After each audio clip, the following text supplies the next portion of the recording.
Hello, folks. Welcome to Scratch the Surface. I'm EJ Scott. Today, my guest is actor and teacher Michael Keenan. Before I get into what we talked about, I'm going to give myself a plug. You can check me out on Twitter at EJ Scott. The podcast is at EJ Podcast. I'm on Instagram, EJ Scott1106. I have a website, ejscott.com. You can subscribe to this podcast on iTunes or iHeartRadio. Excuse me. If you could, please leave a rating and a review on iTunes, preferably a good one. Thanks. And also, I have a documentary out there called Running Blind. You can find that on iTunes, Amazon, Google Play, and only $2 or $3 to rent it or buy it. It's about me running 12 marathons in 2012 blindfolded. Why would I do that? Well, I am losing my eyesight to an eye disease called choroideremia. It is a genetic degenerative eye disease that runs in my family. And in 2012, I ran 12 marathons around the country to raise money and awareness of this disease. And you can see what my year was like in that film. It's about 30 minutes long, no big commitment, so I hope you'll check it out. Okay, now, Michael Keenan was my wife, Deborah. I'm still getting used to using the word wife. It was her teacher at USC, University of Southern California. He was an acting teacher, and he's also an actor himself. And he's been in 3 different Star Trek TV shows. He did a couple seasons of Picket Fences and a bunch of other stuff. But he's had a tough last few years. He's got Parkinson's now. He's in an assisted living, like I said, outside L.A. We talk about his career, his life, what's his life like now. Deborah came with me, and she was there talking with him as well and talking about some of her experiences with him. It was a real good talk. He's a good man. He just turned 80. Just turned 80. I think that's right. I think he just turned 80 years old. We just saw him recently. So anyway, I hope you'll enjoy our talk here with Michael Keenan. All right, you ready? I'm ready. What are we going to talk about? We're going to talk about you. About me. We're fascinated. Ask me questions. Is that all right? That's fine. All right. Hi, Michael. Hi there, EJ. How you doing? Good. How are you? I'm great. Thanks for having us here. We're in your room. Where are we exactly? We're at the Motion Picture Fund living accommodation. That's the same face I made when I tried to remember. It's a convoluted title. We're in sort of Shangri-La for over-the-hill actors and directors and people who worked in the studios. How long have you been here now? I've been here almost a year. How do you like it? I love it. Do you? It's an amazing place. It's 20 acres. They've got all the facilities you could ask for. But most of all, the spirit of the place is incredible. Because if you the second day I was here, everybody knew, all the staff knew my name. And the spirit of the place is they really go out of their way to make you feel like this is home. That's nice. And it's amazing. And it's interesting because the people you meet have had somewhat the same background. And it gets rid of that thing when I go to any sort of a college reunion or anything like that, and people say, well, where are you working? And you say, I'm not. Right. It requires a great deal of explanation, none of which is necessary. Right. They just assume you're not working. Right. And where are you from originally? Los Angeles, California. Born and raised? Born and raised. Oh, wow. What part? Pasadena. In Pasadena. Yeah. What'd your parents do? My father was in the paint business, and my mother was a housewife. Okay. My mother was a pianist, though. That was her passion? Yes. It was her talent. Yeah. I unfortunately, she had perfect pitch. And people with perfect pitch are pains in the butt because it's like having a seventh sense. And they expect everyone to have perfect pitch. And I remember when I would be practicing my little Chopin on the piano, and my mother would be in the kitchen way across the house, and she'd say, "No, in your left hand you hit a D flat. It should be a D natural." And I'd do it, and she'd be right. I would become so infuriated that I would try to destroy the piano. I think my revenge was much before that. I got it. The first time I remember getting in trouble as a kid was one rainy day. I took all the ivory off the piano keys. And my mother came and said, "What?" And my excuse was, "Well, you never told me not to." That's a loophole. Yeah, loophole. Her parents. Right. Is that the title of your biography? Yes, you never told me not to.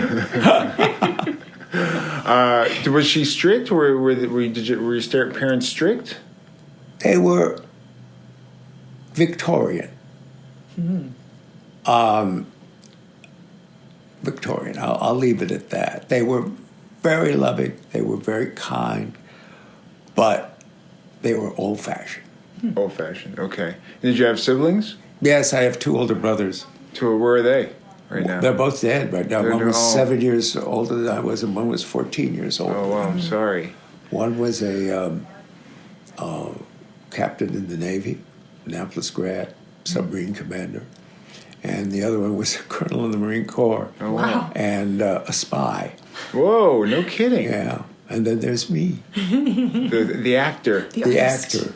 The artist. Did you stick out? Nomad. Did you stick out like a sore thumb? Like a sore thumb. And I think although actually mine is the birthright because my mother was a musician. My father's father was quite a well-known portrait painter. And so the art gene was there. In your blood. In my blood, but it's an accident of time and place. My brother graduated from high school just as World War II was in its midst, it was starting, whatever.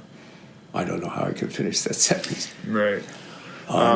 Did you guys get along growing up? Oh, I did get along with my middle brother terribly well until later in life. My oldest brother I adored. Yeah. But you see, he went away to college when I was 6. 14 years, yeah.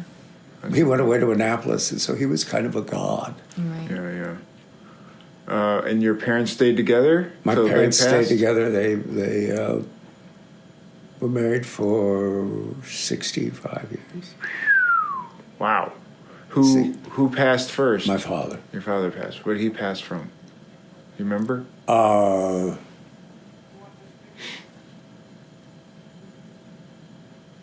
Kidneys.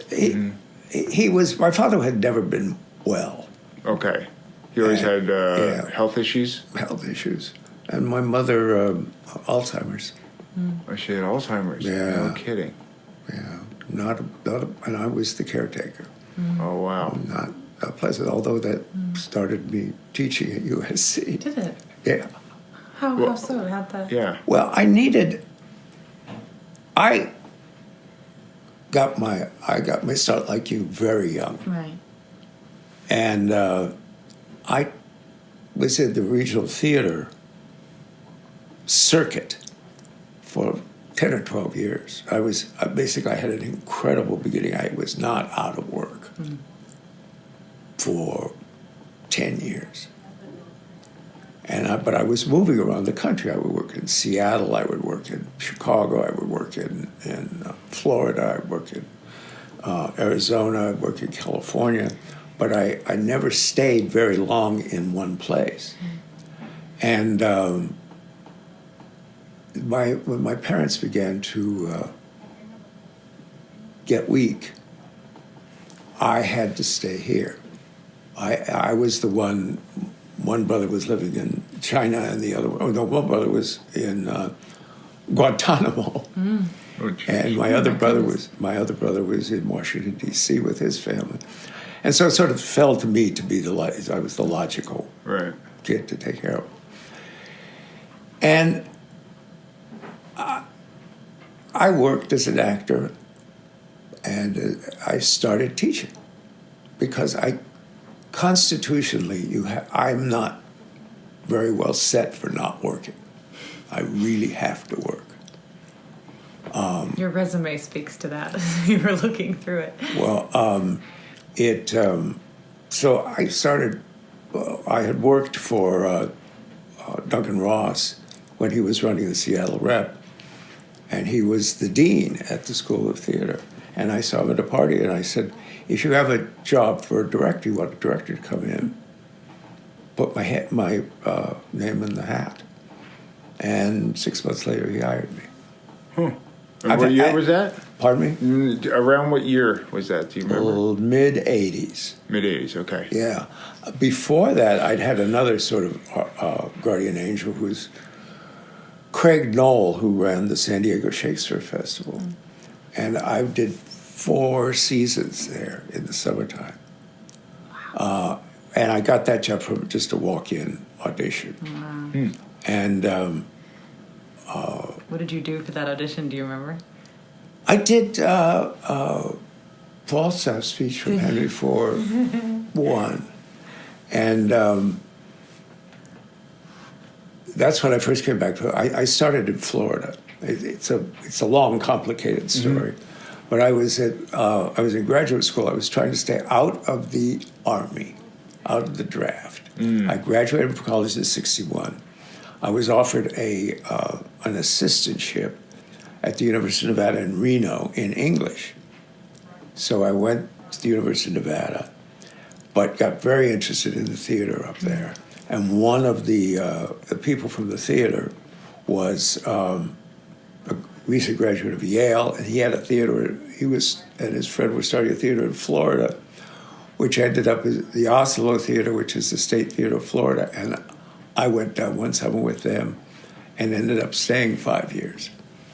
And that's where I got my equity card when I was 24, 23, somewhere in there. Did you always know you wanted to be an actor? Oh, forever. Did you act as a kid? No, I sang as a kid. I made my professional debut as a boy soprano with the San Francisco Opera Company at the Shrine Auditorium. Oh, my goodness. In La Boheme. Oh, my goodness. How old were you?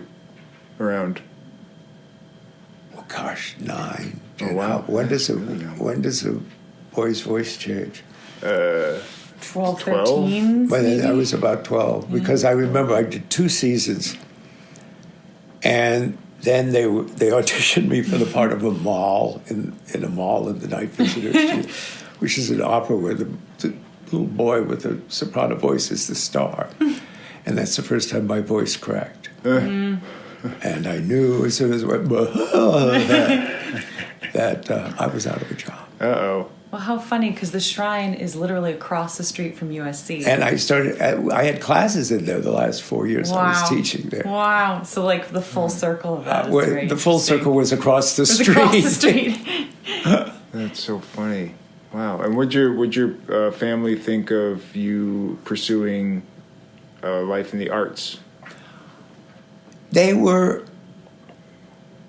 I think, basically, if they told the truth, they were appalled. But they were very supportive, I must say, as supportive as they knew how to be. Sure. They had the typical misgivings that any parent whose child is going into the arts, which is a hell of a way to earn a living. They were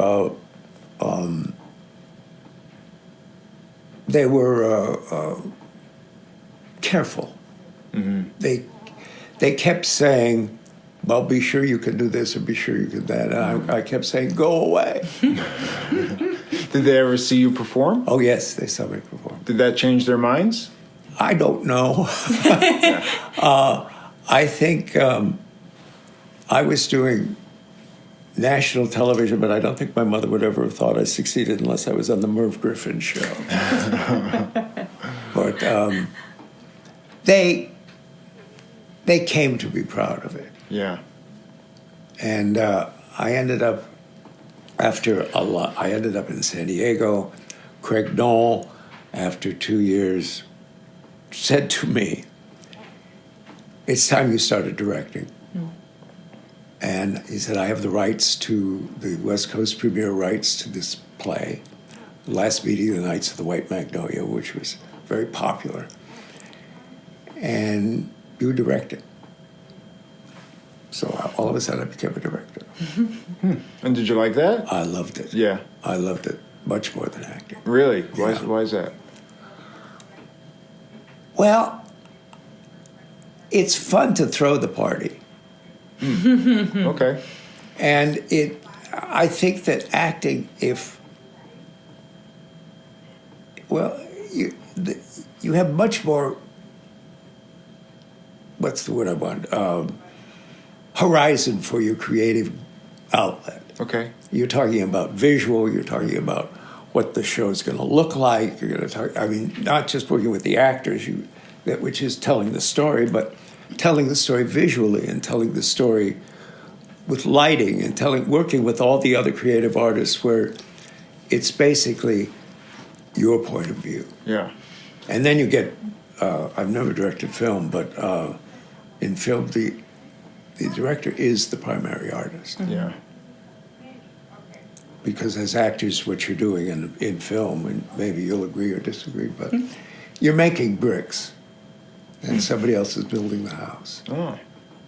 That's interesting. I would agree, but I would agree that your brick can be gorgeous. Oh yes, unique yes, and yes. integral. No, Yeah, you can't build the house without the Can't bricks. build the brick.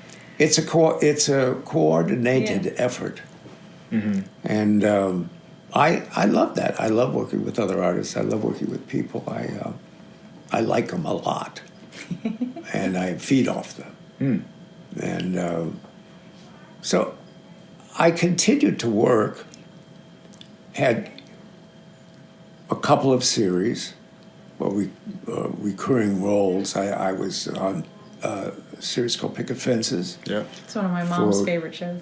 2 seasons, and then I was on the last 2 seasons of Dallas as a cuckoo person. And also, the thing that you got to remember, I weighed 320 pounds. Oh, did you really? Yeah, I was a big boy, Oh, wow. and until I was 50. No kidding. 350, you said? No, 320. 320. Wow. But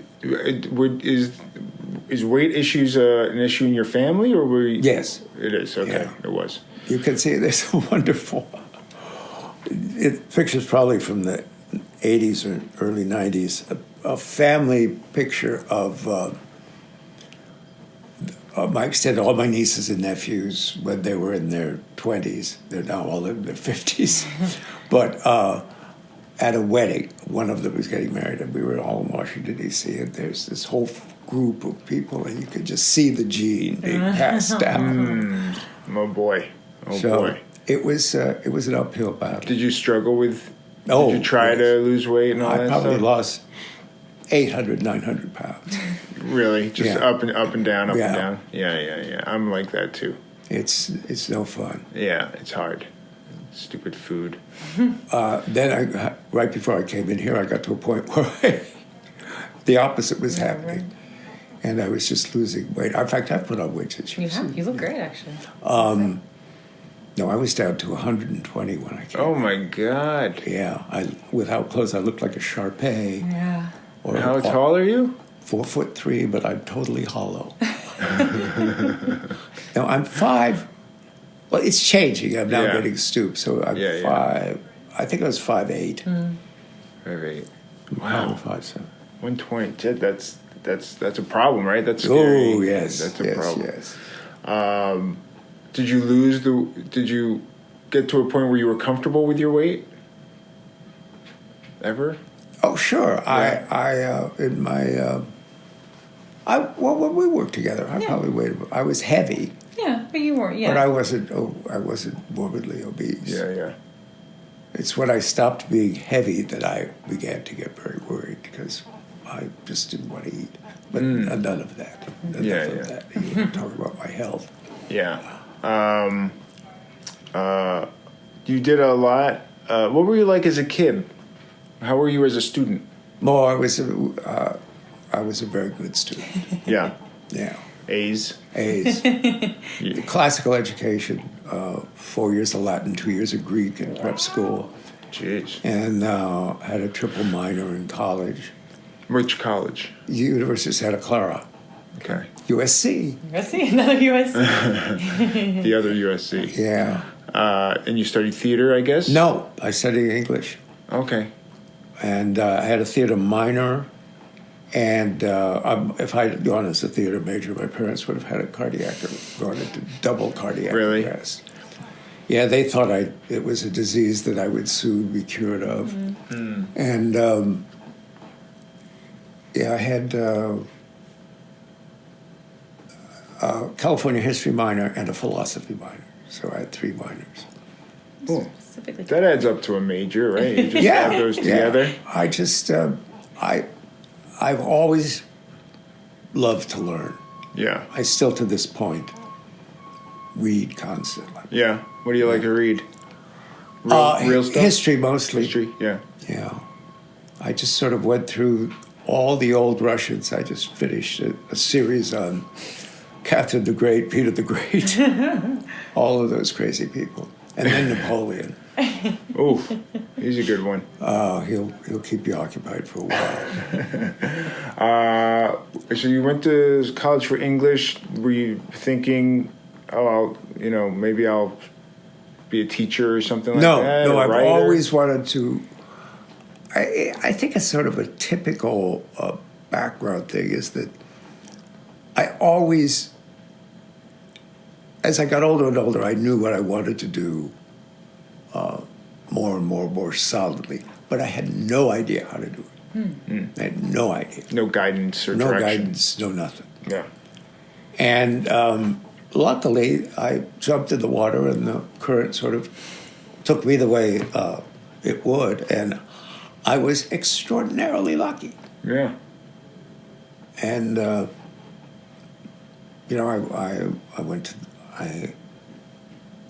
was getting my master's degree in English at the University of Nevada because that was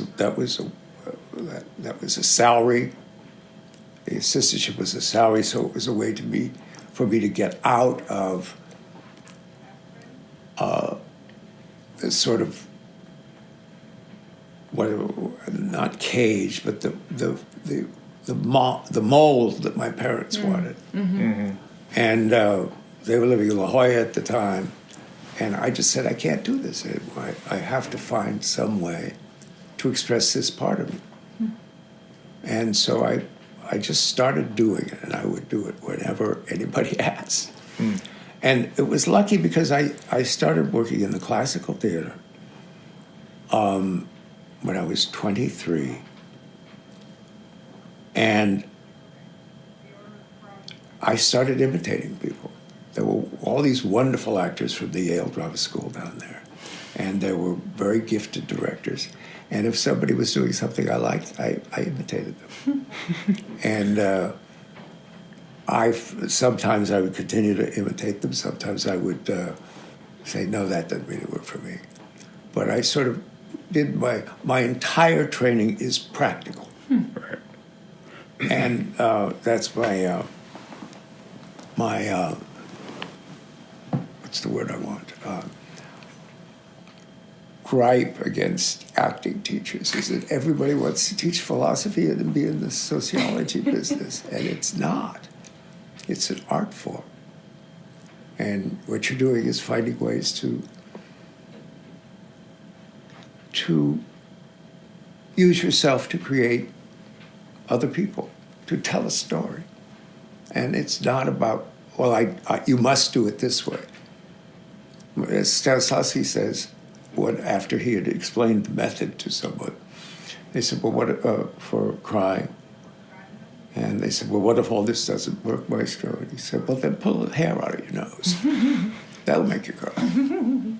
So that's my entire approach has been, as a director, to respect the people who I'm working with and to encourage them to use their own talents and only to step in when I think they're in trouble. or they need some guidance. I don't know if that was your experience, but that's what I was trying to do. Okay. How did you change as a teacher over the years? Or did you? I don't know. I don't think I changed much. I changed as a director over the years, I think. How so? Less dictatorial. I'm very dictatorial when it comes to the visual. Mm-hmm. I'm very interested in, this is something that me as an actor, I mean, I was acting and directing at the same time. And when I would go from directing to acting, I would make the same mistakes that it's two different beings, really. It's not two different hats. And I forgot the beginning. What was I talking about? The changing as a director? Changing as a director. I'm very interested in spatial relationships on stage. And the actor is interested in emotional relationships. And I think as I got better as a director, I became more critical of, or embraced more the position that I was the audience. And if the emotional movement is to go here, and I lost what the scene was about, I would help the actors to find another option, so the audience would get what this was about, rather than just them. So that's how I changed. I think that's the way I think I improved. Do you think you were dictatorial? No. Because of your mother? No. You got it from her? No? Well, my mother tried to teach me to play the piano, and big mistake. But I got that kind of order that if I had a friend who was an acquaintance who was a chef had his own restaurant in Hollywood 20 years ago. And I said, well, how do you go about coming up with with your specialties? And he said, I buy something. If there's a particular cut of meat that I haven't seen before. I buy it, I take it home, and I make it exactly how it's the recipe and joy of cooking. I do it, I taste it, and I say, aha, that's what it's supposed to taste like. Now, how could I change this? Right. And that was sort of my approach to actually. But when you're directing in a school situation, you're doing two things at the same time. You're not just directing. If I'm directing in a professional situation, I assume that the actors know how to get from point A to point B. And in a school situation, you can't assume that. You must help more in getting the direction from point A to point B, getting the actors from point A to point B. When did you start auditioning for film and TV? Oh, I can't give you a year. It was in the 80s. In the 80s? Yeah. No, the 70s. The 70s. Yeah, because you have some credits in your IMDb that's from a long time ago. Yeah. Yeah, I did a lot of sitcoms in the 70s. Green Acres is Green your first Acres one. I think was your my first first one. one. Yeah. I played a Nazi soldier. Yeah. On Green Acres? In a scene with Zsa? no, Ava. Yeah. Zsa is not completely other side. It was a very nice lady. It was a very nice lady. I did a scene with a dog, and the dog made more money than I did. Yeah. I realized that. But I was, I can't remember. All I remember is I was huge at the time. I was coming down this, it was a flashback, and I was coming down this ladder from the attic, and she made some comment, and I said something back to her in German. This is in the scene. Yeah. And left. And that was my bag. That was it. Ava Gardner. Ava Gardner. Right. Not Ava Gardner. Ava Gabor. Ava Gabor. Good. Sorry. That's funny. Were you nervous about it? Because Green Acres was a big deal show. No, but I would always get nervous before the stage production. I never get nervous before the film. Do you get nervous when you film? Yes, but I'm a nervous like my fear is driving my boat. Yeah. So there's very little in my life that I don't encounter with some kind of nervousness. But I think for me, that's the flip side of the same card as excitement and inspiration. Yeah. So I'm not too bothered by it. I've sort of learned to kind of go, oh, that's a sign that this means something to me, and I'm excited by it. Well, I get that, but I get excited. You're right. Right. I get it. For filming is always like going to a party. Because there are all these people who the audience doesn't know, but there are all these great people standing around making jokes, having fun. And then all of a sudden there's one part of my mind which is very much focused on what I have to do. But the rest of it is, if I screw this up, we can do it again. Whereas on stage, if you screw it up, you got to deal with it. Mm-hmm. Did you ever screw up on stage? Oh, my God. When didn't I? The one time I vividly remember I was on Broadway doing Amadeus, and with all these Brits,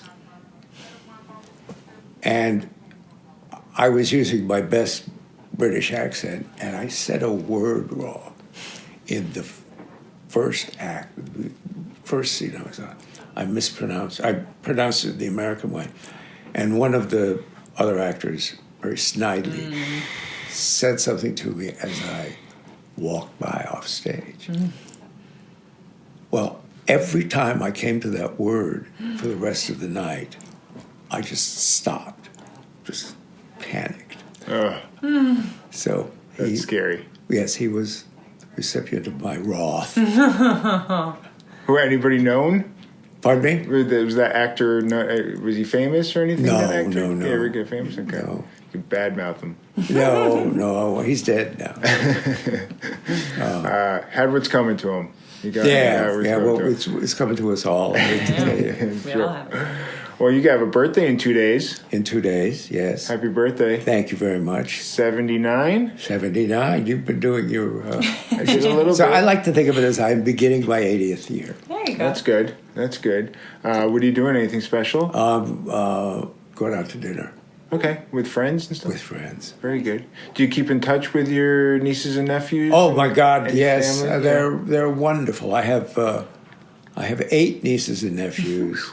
I've got 1, 2... From 2 brothers. That's amazing. Yeah, 1, 2, 3, 4, 5 or 6 grandnieces and nephews. Wow. But they live all over the world. Yeah, wow. That's amazing. And you never had kids of your own? No, Did you ever want kids? No. No. As it worked out, I had them. My brothers would go away on long cruises. My oldest brother would go away on long cruises, like 6-month cruises. And my middle brother would go to, he'd go to Guantanamo for a year. Right, wow. And so I kind of was a father figure to my nieces and nephews. And they're wonderful. They got me here. Did you never got married or anything? No. Any great loves? Many. Yeah. Yeah. Did you ever keep in touch with any of them? No. No? So some of them passed? Probably some of them passed. Maybe. Yeah. Yeah. Well, you also did, in your resume, or IMDb resume, it looks like you did all the old shows. Like you were in all those shows. Yeah. There wasn't one that you missed. I don't think so. You were in like Alice, WKRP in Cincinnati, Dukes of Hazzard, St. Elsewhere, Cheers. What are some of the other ones? Did we get that? Well, Dallas, Alice, Picket Fences. Picket Fences, which had Star Trek. Star Trek. Oh, you did many, 3 many Star times. Treks. Any of those? I actually did like 5 Star Treks. Oh, you did? I had a recurring role on one of them. Okay. It's the only picture I have. Well, I know. You look around, you've got the makeup and the fancy garb. No. I'll show it to you. Oh, okay. The one I know online is like. Oh, it's you're all not. doing No, that. this Did is you play Aliens and it's stuff? the only. I always played Aliens. Always Yeah. Which was it was. I did one. The first one I did. I remember my makeup call was 4 a.m. And it had a prosthesis which started under my lip and went all the way back here. Oh my god. And they would put that on. At least means you can come back to the same show and play different characters. Well, that's what's Yeah. Star Trek was one of the few shows that was able to do that. Yeah. That you could do more than one in the same season. Right.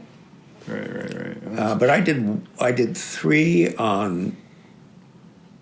I can't remember the names anymore. But Deep Space Nine. Yeah. An arc of 3, and I did the other 2. Yeah. They were wonderful. They were great fun. Yeah. It was like going to work on Star Trek was like working in a very exclusive men's club. Really. It's mostly guys, right? Mostly guys, elaborate, funny, but elaborately polite to one another. Yeah. Huh. Well, I guess because it was, it's, that it all started with what was his name? Shatner. Well, Shatner, but Jean-Luc DeForest Picard. and all those, it's all very kind of, genteel. George Takei. Yes, very genteel. Did you ever meet George Takei? No, No. he was on the original. Yeah, I know. No, I didn't do the original. I know. just did. I just thought reboots. maybe randomly. No, never met George. Did you watch shows like that? Did you ever watch yourself? I hate to watch myself. Yeah. I do watch myself. I used to watch myself when I was working to see what I could improve. Yeah. But I would have to watch it 2 or 3 times before I just got over it. I hate to watch myself, and I made a lot of money as a voiceover artist, and I can't stand the way I sound. What'd you do for voiceover? Oh, gosh. Did a lot of commercials. Yeah. Did Rugrats. Oh yeah, Rugrats. Yeah. Did My favorites. Johnny Concho. Uh-huh. Did there are a couple more in there that I can't remember. Did you ever do audiobooks? Yes, I did. Did you? Before they, there was a thing. I did like almost half of Steinbeck. Oh, no kidding. Yeah. I wonder if you're on the Audible. No, it's on Books on Tape, which is. I did those. Gosh. Years are bad for me. Yeah. But I did them. There was a great deal. They got you a. This is before these, but they gave you a little recording setup, and you would do them at your own rate. Oh, really? Yeah, and I found it. If you could, I was paid by the finished hour, and I found that after. I could only do it for about an hour and a half at a time because it's like playing tennis. It's eye-muscle coordination. Right. I could never do it now. Yeah. Because my eye, my eye connection to my muscles of my mouth is not the best in the world. My grandfather was blind, and he used to listen to books on tape all the time. Well, I did. If you could get them, I did the first. I did To a God Unknown. I did Mice and Men. I did another one. We did them in chronological order. So I did either 3 or 4. I can't remember. That's interesting. What other stage stuff did you do? You did Amadeus. Oh my gosh, I've done Dozens, hundreds. dozens of plays. Yeah. I've done hundreds. Is more like it. Really? Yeah. Did you? I was working in rep theaters where you would go in and you would rehearse 6 plays at the same time. Oh, in Florida we started out at the Oslo. We started out. The seasons were 5 shows a season, and you were in 4 out of the 5. At the Globe in San Diego, the old San Diego Shakespeare Festival, you did 3 shows, and the rehearsal and performance system was killer. You just couldn't get a cold during the summer because you would rehearse play A in the morning, play B in the afternoon. A, B, A, B, A, B, A, B.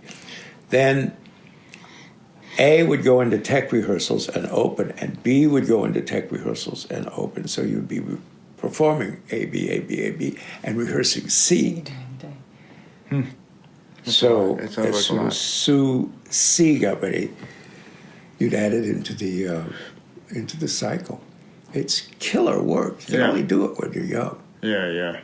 Did you ever have day jobs, like, work in an office or work at a pizzeria or something? Teaching was my day job. Teaching was your day. So that's pretty good, actually. Yeah. I mean, acting and teaching, that's a good way to... And you avoided all those other jobs. Well, I had a couple that... Oh, you did? Did you have like a newspaper route as a kid or something?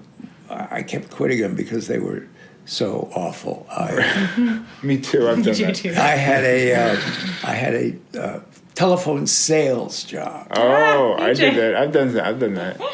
Telemarketing, I've done that. This was and it wasn't as bad then as it is now. Yeah. I just got. If you ever have trouble getting a hold of me, I've just got this app on my phone which is supposed to cut out the random calls. Yeah. And I haven't gotten it to work quite yet because it seems to be cutting out lots of calls. Of your calls. I worked. That job lasted 2 days. Yeah. And then I finally realized what I was doing was dishonest. It was immoral. Yeah. And I had to stop. Yeah. I hear you. I did that too. I worked for a place for telemarketing. It was super sketchy.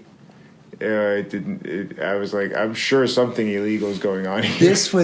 I was selling advertising for a magazine that was printed with nothing but advertising in it and sent to the people who advertised in it.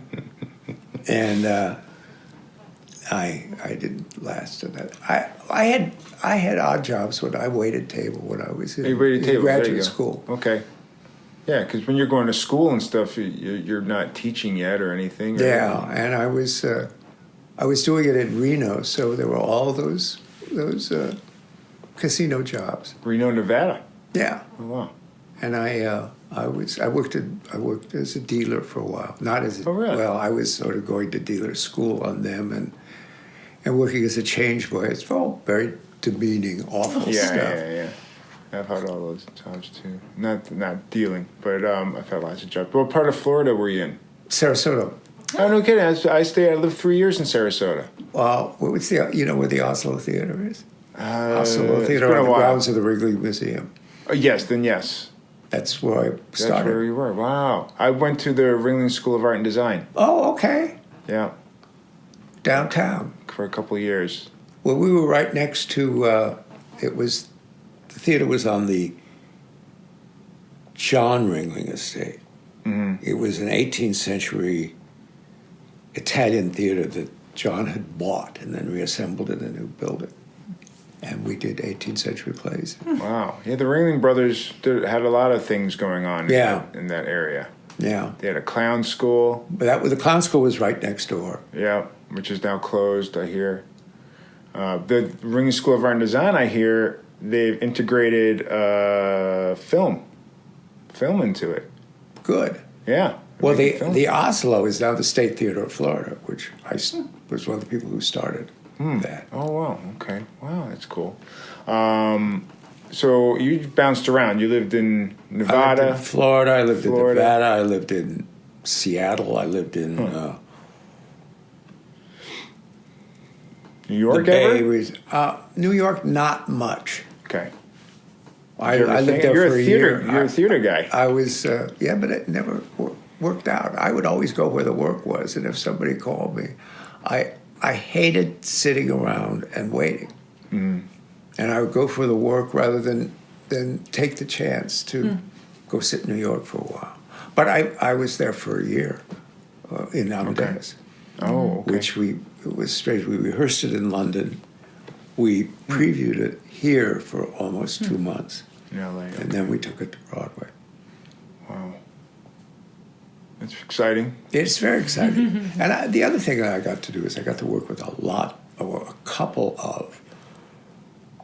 worked with a lot of good directors. Mm-hmm. I worked with a couple of great British directors. I worked with Tony Richardson. I did 3 plays for Streeter Hall. And as Americans, Jack O'Brien,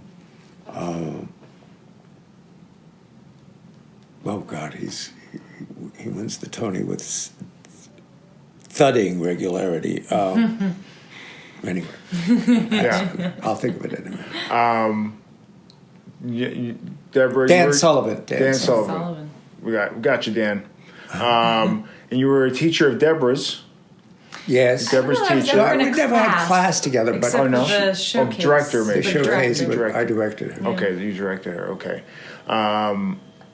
Is it fair to say you taught her everything she knows? Absolutely not. Okay.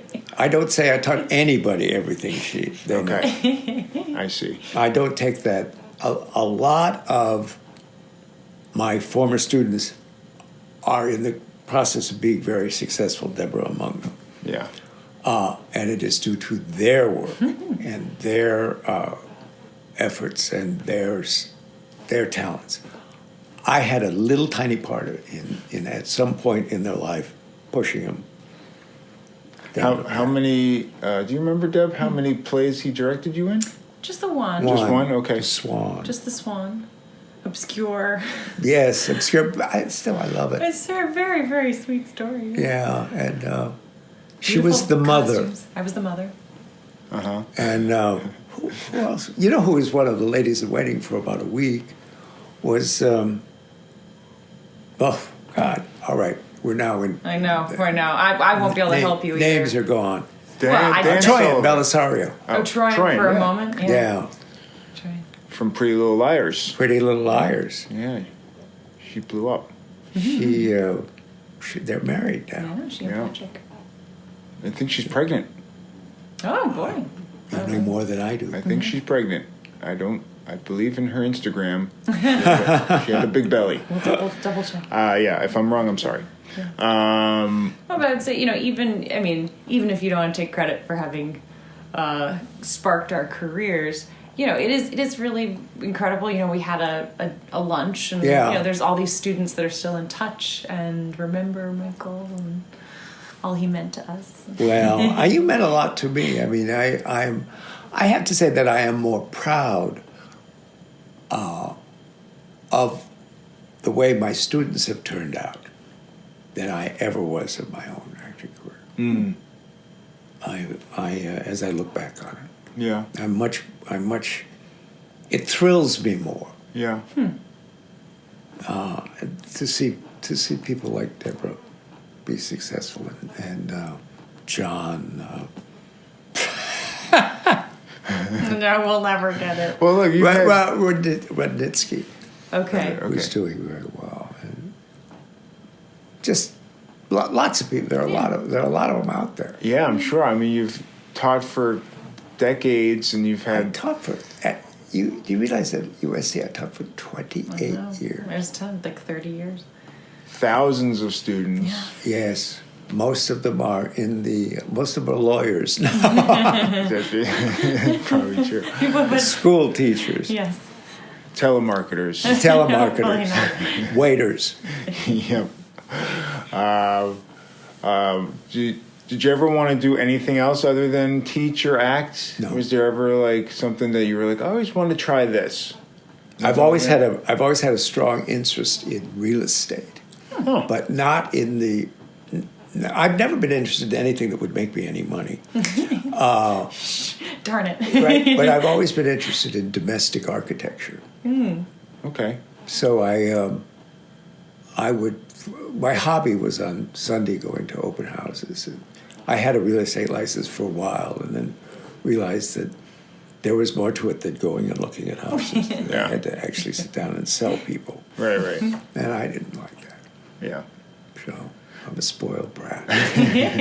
Deb, do you remember any memories that you have of Michael directing or anything? Any story? Do you anything? Well, I know I almost gave him a heart attack because I had like an artist's breakdown during our play that we were doing. Yeah. What do you mean?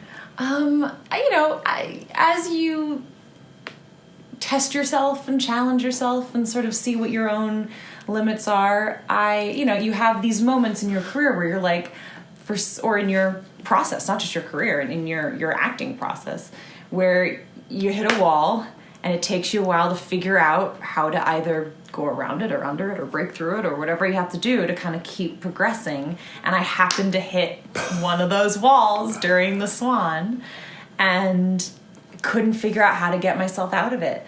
I do remember, I will always remember during a performance of The Swan, there's a moment written in where we're all having dinner and Mama Beatrice, in my part, is like consumed with her worries for her daughter and whatever's going on with that, and she's not paying attention, and someone says something and she goes, "Oh, I'm sorry, I missed that, what'd you say?"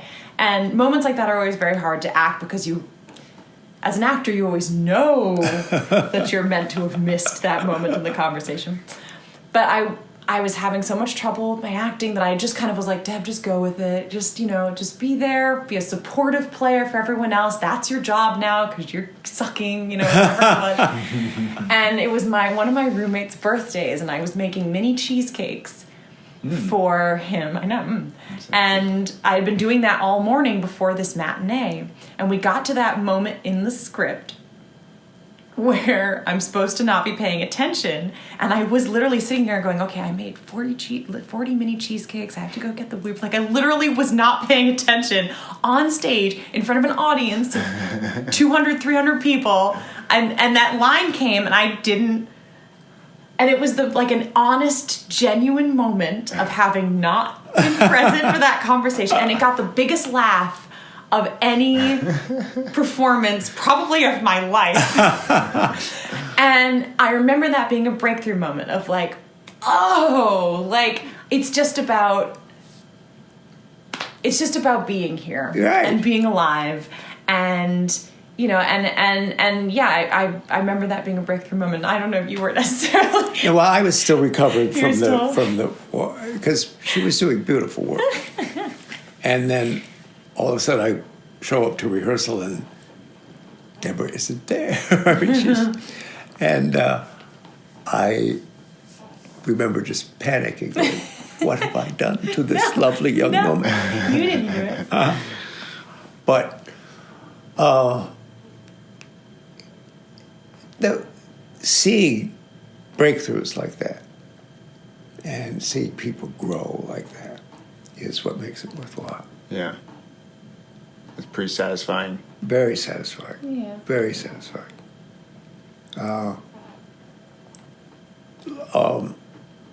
I chuckle when, oh God, here we come to another name, which I cannot remember. New Amsterdam. Who's the lead on New Amsterdam? Yeah. Ryan Eggles was in my 101 acting class. And he was one of the people like, when I would get people like Deborah, Ryan, or other extraordinarily talented people, my prayer would be, oh, please, God, don't let me screw them up too much. Just keep your hands off. And I remember Ryan, when I could talk him into coming to class, being wonderful. Are you a religious man? I was raised as a Catholic. Yeah. I went to 8 years of the Jesuits. I will, as a result, die a Catholic. Yeah. I am a religious man. Yeah, very good. But I'm not religious about it. Right. Are you okay talking about your health? Sure. Is that okay? You mentioned you have Parkinson's. I have Parkinson's. Yeah. When did that get diagnosed? About 4 years ago. And what was that like? Awful. My brother died of it. My oldest brother died of it. Oh, really? And so I've seen a dress rehearsal of this. Wow. Oh, wow. And it's not pretty. So I luckily, my doctor was wise enough to say, there have been such improvements in the time between your brother dying and now Right. that you have 25 years probably. Mm. And he said, you will most likely die of something else. Yeah. So, That's good news. But it's annoying. There are things that are annoying about it. The Sure. balance goes. Yeah. And you have this, which can be controlled by medication, which I'm just about to take. And Like tremors, you mean? yeah. And my memory goes. And it's not like Alzheimer's in that you just are out of it. Right. It's that I know exactly where I'm going, but somehow or other the synapse between my brain and my mouth goes away for a few seconds. And that's annoying. Yeah. Yeah. And frustrating too. Yeah, I'm sure. because in your mind, you're still the smartest guy in the room. Yeah. Right. Yeah. And the conversations are flowing, and but it's just what comes out your mouth. It's not always predictable. Well, I was curious because you said in your early acting career, part of the reason you didn't stay in one place because you always were looking for the work. Yeah. So now that you kind of are forced to take time, like how does that feel like? I hate it. You feel it with something. Well, I'm actually working. I have still doing some stuff. I have good. 4 things to read. I've been working with one of my former students who's producing films, and I work with him on Great. scripts. Yeah. That's cool. And then I've got Sean just sent me 2 of his things to read. Were you there when? Forget it. I'm not going to get myself in another name. Whirlpool. One of my former students who's in Boston right now is sending me material to sort of okay for as far as audition stuff goes. And I'm doing a little coaching on Facebook, FaceTime. That's what I would like to do, I think. I have to, I don't think of my retirement as the end of anything. Yeah. But what's difficult is the changing of the roles. And I'm used to a life where I had no time to do anything. And now I've got all the time in the world to do very little. So but it's not, I'm not saying that as a complaint. I'm saying that as a life situation that I've got to be brave and confront and deal with. Adjustment. Yeah. You could always go back to telemarketing. No, I could. Worst case. I'm happy to say I don't think I'd be very good at it. Okay, that's probably better. You're probably best off. When did you stop teaching or directing? Or January. This past January? Yeah. Oh, a year ago. Okay. Was it hard to say goodbye? Yeah. And I pushed it off as long as I could until I was literally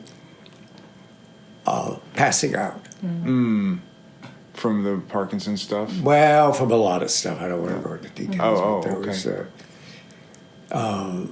complications from Parkinson's. Yeah. And I had it also in 2016, I fell down and broke my hip. Yeah.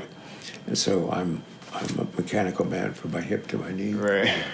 And that was sort of the beginning of the decline. Gotcha. And but the beginning of the change, as I like to say. Yeah. And it just came to a head in January. Finally said, they had hired me for another semester, and I missed 2 classes.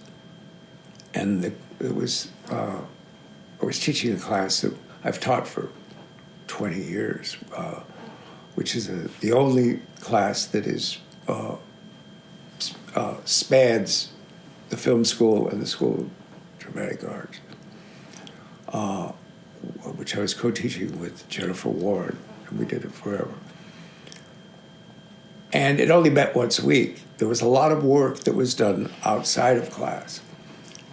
But I missed 2 classes, and I went, it's not fair for me to stay on because I don't know what's going to happen. And if I'm only meeting with these kids once a week, and I've missed 2, and if I'm going to miss 3 more, that's half the semester. Yeah. So I said, I can't do this anymore.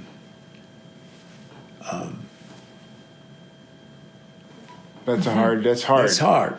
It's hard. That must have been really hard. Because I have to say that I've always fed off the energy. It's very funny. I'm now in a retirement home. I'm the youngest guy at my table,